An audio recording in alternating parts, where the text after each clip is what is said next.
Assalamualaikum warahmatullahi wabarakatuh. Alhamdulillah wassalatu wassalamu ala Rasulillah wa ala alihi wa ashabi wa mawala, amma ba'du. Al-mukarramun, para hadirin hadirat yang dimuliakan Allah Subhanahu wa taala. Minggu yang lalu kita sudah mengkaji terkait bagaimana sikap Rasulullah terhadap kehidupan di dunia, sehingga beliau dikasih fasilitas yang istimewa, tidak mau, sampai kasur yang empuk menolak. Karena apa? Hanya sebentar. Setelah itu, sebagai contoh, meskipun beliau fasilitas lengkap, tapi itu tidak dimanfaatkan. Karena apa? Sebagai contoh, uswatun hasanah itu. Kalau pimpinannya mewah semua kan repot. Tapi kenyataan sekarang kan lain. Itu yang dilakukan Nabi. Sehingga semua yang dilakukan Nabi itu uswatun hasanah. Kita akan melanjutkan hadis ke-31. Ini ternyata hadis terkait wanti-wanti jangan terlalu memperhatikan kehidupan dunia, itu banyak. Dan ini saya kira paling banyak hadis terkait dengan kehidupan, perbandingan kehidupan dunia dan akhirat. Bismillahirrahmanirrahim. Wa an Abi Hurairah radhiyallahu anhu qala Rasulullah sallallahu alaihi wasallam yadkhulul fuqara al jannata qabla al aghniya bi khamsi mi'ati amin.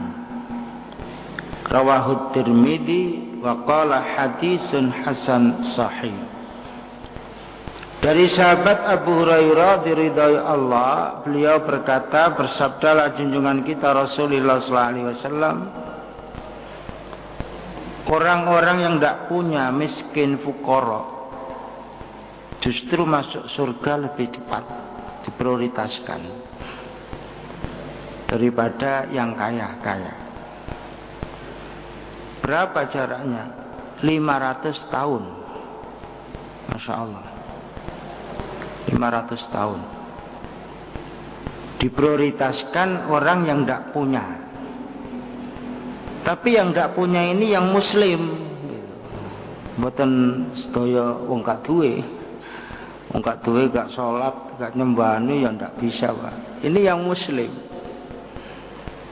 Makanya di sini disebutkan al-fakir al-muslim. Hisabuhu yasir. Kenapa diprioritaskan lebih dulu? Karena hitungannya mudah, gampang. Wong gak duwe niku napa sing dihitung pancen gak duwe. Harta kekayaannya pancen gak duwe. Jadi secara logika layak niku, Pak, layak. Karena ngitungnya enggak berat. Harta paling-paling terbatas. Kalau orang kaya ruwet, dunyane akeh. Bahkan apa yang harus ditanya, dari mana ini kekayaannya? Makanya orang kaya diakhirkan aja. Makanya ini gelem cepat melebu swarga ya, dadi wong miskin nih. Juga repot-repot itu. Karena pertanggungan jawab orang kaya lebih besar daripada orang yang tidak punya. Sehingga layak. Itu diprioritaskan, dihitung lebih dulu. Karuan ini masuk surga, karuan ini dikarantina dulu di neraka, nanti baru masuk surga. Kalau orang muslim, Pak. Kalau non muslim lain lagi. Makanya di situ digarisbawahi al-fakir al-muslim. Sebab wong gak duwe mboten muslim tidak termasuk kelompok hadis Rasulullah sallallahu alaihi wasallam. Kalau orang kaya diakhirkan itu layak karena banyak hitungannya, banyak pertanyaannya. Bahkan di sini disebutkan dari mana harta kekayaannya itu. Kadang-kadang pegawai sebulan gaji ini berapa juta, dioma miliakan. Lah tekon niku. Lah kan enggak masuk akal awak. Makanya pejabat-pejabat sekarang ini kan ya harus dilihat kekayaannya itu harus dilihat. Waktu menjabat guru, terus menjabat lemu, dicurigai. Di zaman Khalifah Umar bin Khattab, waktu mau mencari pejabat, waktu itu beliau menginginkan ada gubernur di Irak. Itu banyak orang mengajukan itu. Ini aja Umar, masing-masing sponsor itu ada itu. Terus ditanya Umar bin Khattab, apa keistimewaan mereka? Sholatnya ajak, posonya sergap, sembahyang malam juga begitu. Haji bolak-balik. Tapi terus ditanya, bagaimana kekayaannya? Satu, kedua, bagaimana hubungan dengan tetangganya? Lah itu aja benteng celeng ambil tetangganya. Ditolak oleh Umar bin Khattab. Karena terkait dengan kepemimpinan umat. Orang itu tadi yang diajukan karena bergaul dengan tetangganya, tidak mau. Bagaimana nanti memimpin? Dia nggak tahu rakyatnya. Ditolak oleh Umar.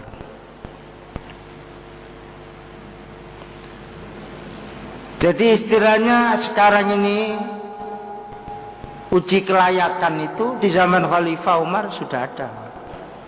Bukan sekarang saja. Bukan sekarang. Bahkan di zaman Rasulullah SAW ada seorang sahabat ingin seperti teman-temannya yang diberi kekuasaan.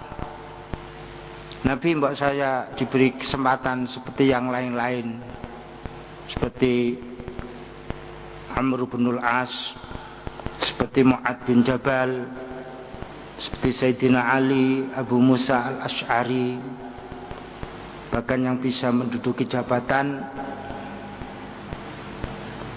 Nabi ngomong, awakmu gak iso,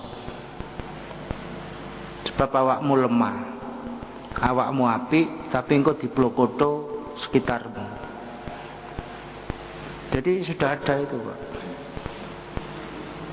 Melihat kondisi orangnya. Terus sekarang istilahnya apa? Fit and proper test itu. Jadi sudah ada di zaman Rasul itu sudah ada. Hanya nggak modelnya melibatkan DPR, nggak ada, memang DPR nggak ada. Keputusan di tangan Rasul dan Rasul waskita, jelas. Ada di Khalifah Umar bin Khattab juga begitu. Ada orang didudukkan jabatan waktu di Irak, ada masalah, dia langsung diganti. Makanya kenapa orang kaya diakhirkan masuk surga itu? Diakhirkan. Tapi ini orang kaya yang muslim juga, Pak. Karena syarat rukunnya masuk surga ayyakuna musliman,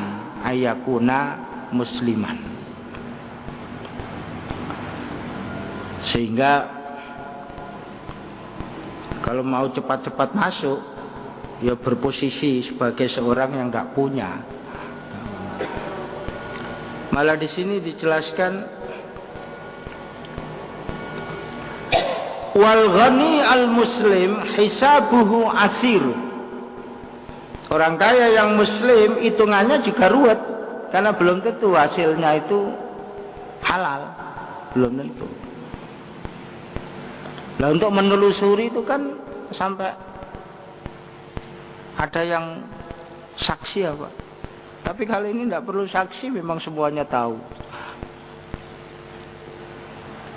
Makanya Nabi tidak mau dikasih fasilitas tidur enak, tidak mau. Karena apa? Nanti pertanggung jawabnya lebih besar. Kalau turu cak enake kan tanggung jawabnya nggak terlalu besar Pak. Malah kadang-kadang dikei wong iki kasure dikei sapa iki? Iki montore dikei apa iki? Oleh pilkada apa pilgub? Ditelusuri Pak. Ya, tapi sekarang ini kadang-kadang peluang-peluang seperti itu. Peluang-peluang seperti itu. Makanya ya hati-hati di dalam kehidupan. Makanya Nabi selalu wanti-wanti kita itu hanya sebentar hidup di dunia. Mau apa? Mau apa? Kadang-kadang tuh ada orang punya mobil sampai 50. Lah ya kapan memakainya?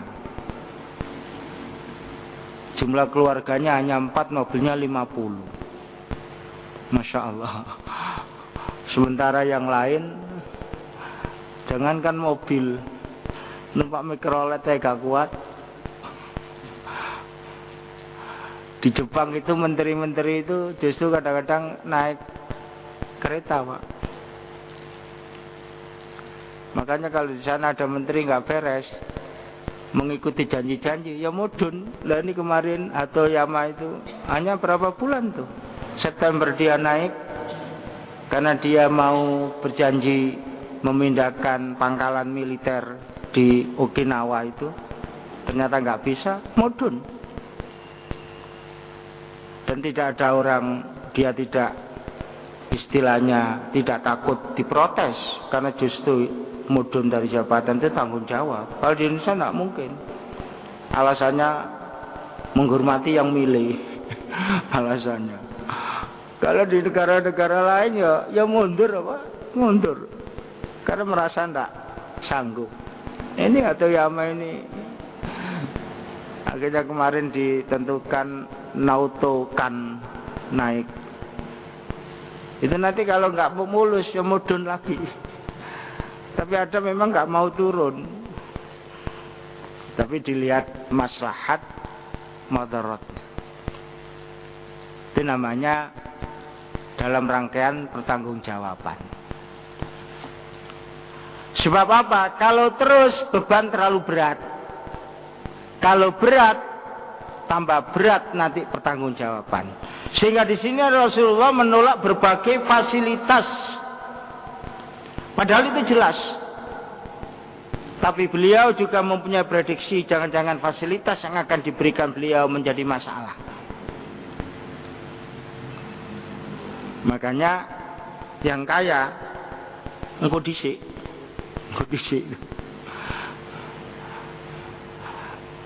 Termasuk jadi ulama juga berat juga tanggung jawabnya itu. Ulama, mujahid, pejuang kadang-kadang ada dalam hadis itu bangga. Itu nanti surga saya di atas. Terus katanya malaikat nanti dulu. Kamu berjuang lillahi ta'ala atau berjuang supaya cari nama? Kalau lillahi ta'ala iya, tapi kalau cari nama nanti dulu malah kamu akhir masuknya. Masih ulama juga begitu. Kamu menyebarkan, kamu ngaji itu demi kepentingan maslahat umat atau kepentingan awakmu? Masya Allah, apa itu? Bukan sekedar gampang itu. Apalagi jabatan.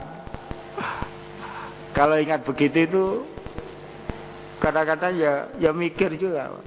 Tetapi yang kasihan kadang-kadang sampai demontean dalam Mojokerto itu dibakar 33. ternyata di belakangnya ada orang yang Masya Allah nggak layak itu. Akhirnya kan menjatuhkan kredibilitas ulama. Itulah makanya Rasulullah kemarin wanti-wanti hadis. Kadang-kadang orang ingin mencapai sesuatu, agama dikorbankan. Agama dikorbankan.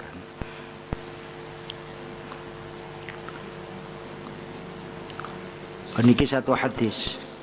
Ini hadis kita selesaikan lagi, tambah satu hadis lagi, karena ini hadisnya didik-didik. Kita lanjutkan hadis berikutnya. Bismillahirrahmanirrahim. Wa an Ibnu Abbas wa Imran bin al-Husain radhiyallahu anhum anin Nabi sallallahu alaihi wasallam qala ittala'tu fil jannah fara'aitu aktsara ahliha al-fuqara wattala'tu fin nar fara'aitu aktsara ahliha an-nisa. Muttafaqun alaihi min riwayat Ibnu Abbas wa rawahu al-Bukhari aidan min riwayat Imran bin al-Husain. Dari sahabat Ibnu Abbas wa Imran bin al-Husain diridhai Allah Subhanahu wa taala, beliau bersabda, saya nginceng di surga itu. Ini Nabi ini lihat di surga, tapi justru yang banyak penghuninya orang-orang tidak punya. Dan saya suatu ketika lihat di neraka, justru penghuninya paling banyak perempuan. Nah ini medeni ini. Kalau menyangkut wong wedok iki medeni niki. Kenapa fuqara? Lah tadi itu. Fuqara itu tidak banyak macam-macam, Pak. Ya memang ada fuqara yang macam-macam. Fuqara yang macam-macam. Kadang-kadang fuqara orang fakir bekas orang kaya itu kan macam-macam, Pak. Tahu dari sugih melarat, itu kan berat itu. Makanya sekarang banyak juga itu kehidupan itu. Dulu kaya, main narkoba, jadi bandar, ketangkep, terus membeli, jelas nih. Malah kadang-kadang kekayaannya hanyut untuk itu. Kan banyak nih. Kalau di Indonesia nggak seberapa bandar-bandar narkoba. Kalau di Meksiko, Venezuela, barang itu Masya Allah, pemerintah nggak sanggup untuk menangkap. Kan luar biasa nih. Kalau di Indonesia sanggup, hanya persoalannya gelem nangkap napa mboten. Persoalan di Indonesia itu kan gelem nangkap apa enggak. Yang koruptor semuanya kan tahu itu. Edi Tanzil itu di Cina sana.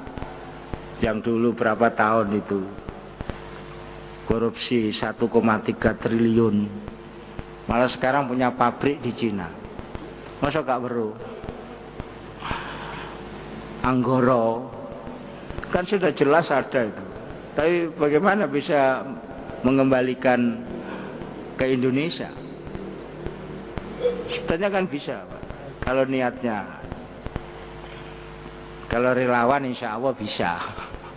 Relawan ini lawang Israel itu wis kedotan istilahnya. Kedotan. Ya paling-paling dunia protes mawon, protes. Tapi nggak ada tindakan. Ya itulah, padahal Israel itu negara kecil sekali. Tapi kok bisa menguasai dunia? Ya karena memang lobby-lobby Yahudi. Yahudi itu seluruh dunia ada, di mana saja. Dan kaya-kaya. Nomor loro pinter-pinter, nomor telu nakal-nakal. Nakalnya itu. Sehingga sampai elek itu Israel gak pari-pari. Besok niku ada pertemuan OKI, Organisasi Konferensi Islam Negara-Negara Islam. Pertemuannya biasanya di Jeddah. Itu paling-paling diprotes mawon. Makanya yang berani melawan tuh Iran, tapi Iran kan dipepet. Termasuk Turki sekarang, karena warga negaranya meninggal 9, baru ngobek, baru bergerak. Kalau tidak, ya itu. Makanya istilahnya sekarang Perdana Menteri Turki Erdogan itu naik pamor, naik pamor. Nah itulah dunia. Sehingga sebenarnya umat Islam itu harus bersatu. Kalau tidak, negara-negara Arab aja betul bersatu, apa mana? Kalau negara Arab bersatu, insya Allah Israel hanya berapa itu? Sangat mudah sekali. Nah ternyata Rasulullah lihat di surga itu yang paling banyak orang tidak punya. Tapi Muslim, lah niku Muslim. Tapi Rasulullah menginceng di neraka justru paling banyak. Beliau kaget, An-Nisa, perempuan. Saya tidak akan menjelaskan bagaimana alasannya, tapi saya akan menyampaikan komentar ulama-ulama. Soalnya kalau komentar dari kita, itu nanti kita diprotes malah. Komentarnya ulama begini. Satu, kenapa banyak masuk neraka? Karena perempuan itu banyak menimbulkan fitnah.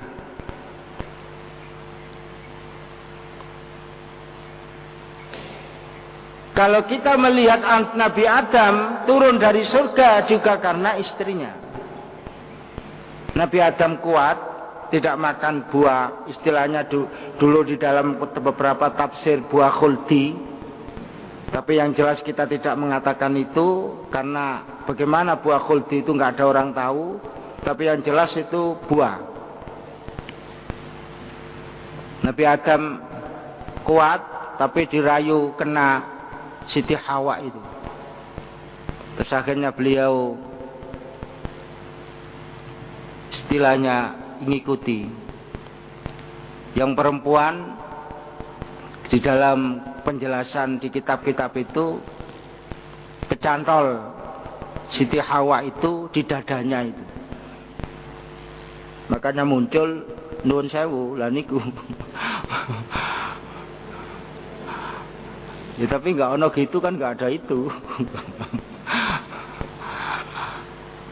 Dan Nabi Adam keseret di sini, sehingga laki-laki ada kalau menjingnya itu. Itu ceritanya begitu. Benar nama mboten wallahu alam. Wallahu alam. Tapi yang jelas turunnya Nabi Adam terpengaruh dengan istrinya itu. Dua, niki saya hanya menyampaikan saja. Nanti takut ibu-ibu protes nanti. Termasuk wong wedok itu kadang ngomong, nek ngomongnya membawa dampak. Niki dijelaskan. Kadang-kadang sampai nek padu ambi bojo sampean ngomong sampean sak kecap sing kono baleni 1000 kecap. Oh, tuwet nek kadung muring-muring cencing-cencing, nindi-nindi. Padahal kadang-kadang boten profesional. Sekarang ada yang komentari menuntut bagaimana persamaan hak dengan laki-laki. Ya sulit, Pak. Ada beberapa hak yang dimiliki perempuan sama dengan hak yang dimiliki laki-laki. Mendidik anak, ngopeni anak, itu sama. Tetapi hak-hak yang lain tidak bisa. Secara kodrati tidak bisa. Sekarang laki-laki sama perempuan podo-podo ibadah jungkung, itu tidak bisa sama karena mereka ada halangan. Paling tidak sebulan 1 minggu mereka halangan. Podo-podo ibadahnya tetap laki-laki menang. Fisik berbeda. Sehingga kalau disamakan ya sulit, Pak. Masuk wong wedok kon nggawa karung. Ngangkat karung di pelabuhan, enggak mungkin. Kalau sekarang ini banyak tuntutan gender nih. Gender itu wong Islam itu sudah jelas ada pembagiannya kok Pak, jelas. Kenapa kita terbawa-bawa dengan pemikiran orang-orang barat? Kenapa? Ya, karena di barat nggak ada perbedaan, disamakan saja. Sehingga di sana biasa itu sampai sopir truk wedok ya banyak Pak. Kalau di sini kan nggak mungkin Pak. Ya kalau suatu ketika dia nyopir ono kornete, iyalah, batu dia nyopir kornete terus lorong, ya Allah, terus ban meletus, bagaimana? Ya kalau meletus dekat tambal ban, saya njaluk tolong diongkosi. Kalau tidak, kan masalah. Lah Islam itu sudah seperti itu. Hanya sekarang kan dianggap modern, harus mengakomodir semua kepentingan. Tapi kalau ada kemampuan tidak apa-apa Pak. Aisyah dulu pernah menjadi pemimpin perang waktu perang Jamal. Khansa bintah Khidam itu pernah menjadi panglima perang.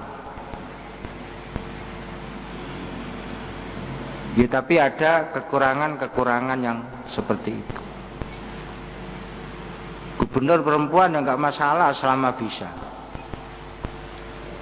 Jadi ada hal yang memang silakan, mereka ada kemampuan silakan. Tapi ada hal-hal yang lain yang tidak bisa disamakan, itu tidak boleh disamakan. Istilahnya kalau berbeda jangan disamakan. Kalau sama jangan dibeda-bedakan, malah rusak Pak. Iki gak podo dipadakno, ya gak iso tetap, gak bisa. Iki wis podo dibedak-bedakno, ya ruwet. Makanya kita melakukan syariat dengan yang sedemikian rupa sehingga Islam itu mampu mengakomodir semua kepentingan. Sekarang ini memang digalakkan seperti itu, digalakkan seperti itu. Dengan catatan menggembuskan bahwa syariat Islam itu tidak layak. Syariat Islam tidak layak. Padahal kalau kita pikirkan syariat Islam itu mempunyai nilai-nilai positif. Nilai positif. Islam dulu sudah memberikan penjelasan bahwa lalat itu sayap kiri penyakit, sayap kanan obat. Di zaman Rasul bagaimana membuktikan? Ya sulit Pak, sulit.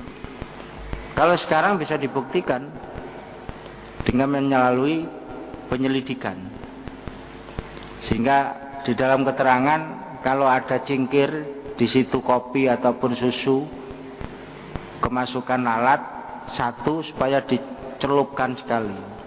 Karena satu mengandung penyakit, yang satu mengandung obat. Betul apa enggak? Ternyata betul. Kita jangan melihat di daerah yang situ banyak air. Kita melihat yang di situ air sulit, Pak. Air sulit. Dulu di Mekah, di Medina air itu sulitnya, naudzubillah. Jangan dipadahkan di Malang. Jangan disamakan di Malang. Ada daerah yang air sulit. Apalagi air bersih, sulit. Kalau di Malang kan banyak. Ya, tapi ternyata Malang juga ada kekurangan air, daerah-daerah tertentu kalau sudah ketiga. Ya kan ternyata begitu. Nah, sehingga mengantisipasi seperti itu. Ada di zaman Rasulullah, Umar bin Khattab diutus Nabi dan Mu'ad bin Jabal diutus Nabi sama-sama. Terus suatu ketika sama-sama mimpi yang harus mandi. Umar bin Khattab juga mimpi, Mu'ad bin Jabal juga mimpi. Mau mandi nggak ada air.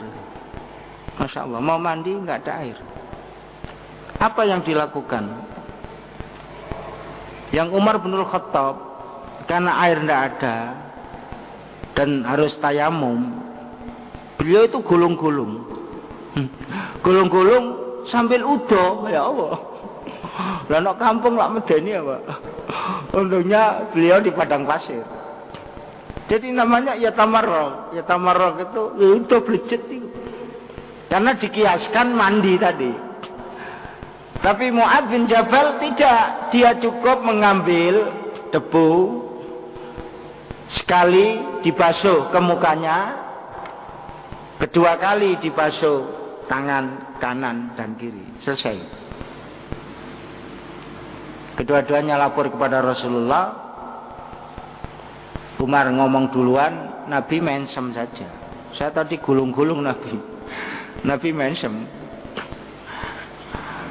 Baru Mu'adz bin Jabal cerita kepada Rasulullah, Nabi mengatakan ashabtas sunnah. Kamu sesuai dengan sunnah, sesuai dengan anjuran, sesuai ajaran. Tetapi Umar bin Khattab dapat satu pahala, ijtihadnya itu. Tapi Mu'adz bin Jabal dapat dua pahala, ijtihad dan betul ijtihadnya. Loh itu kan repot apa? Kalau kita ada air, tidak masalah. Tapi kadang-kadang kalau banyunya adem juga masalah. Makanya syariat Islam itu sudah memberikan penilaian antisipasi yang jauh. Sehingga waktu saya katakan yang lalat atau cemplung itu, terus ada yang tanya, bagaimana Pak Kiai kalau lalatnya banyak? Di gelas lalatnya banyak.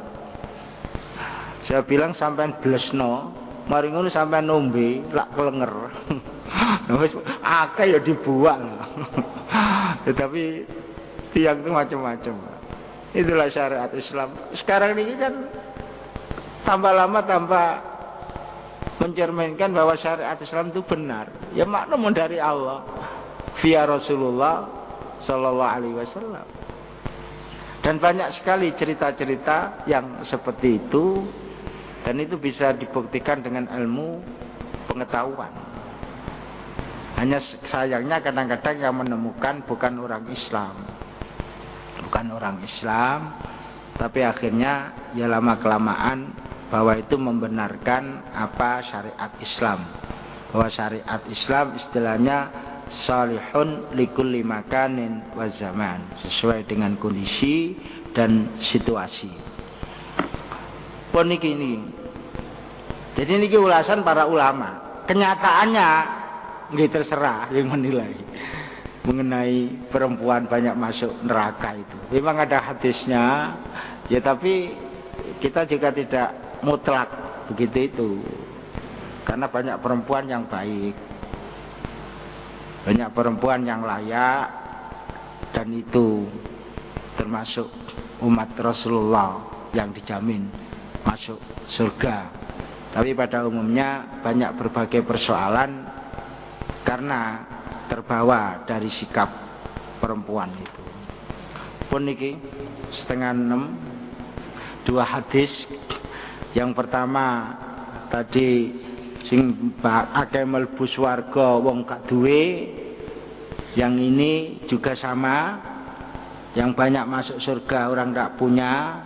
Hanya yang neraka ini kita jelaskan bagaimana sistem cara menghisap yang tidak punya diprioritaskan, yang kaya diakhirkan karena banyak persoalan. Mudah-mudahan yang kita berikan membawa manfaat di dunia wal akhirah. Amin ya rabbal alamin. Al-Fatihah. A'udzubillahi minasyaitonir rajim. Bismillahirrahmanirrahim.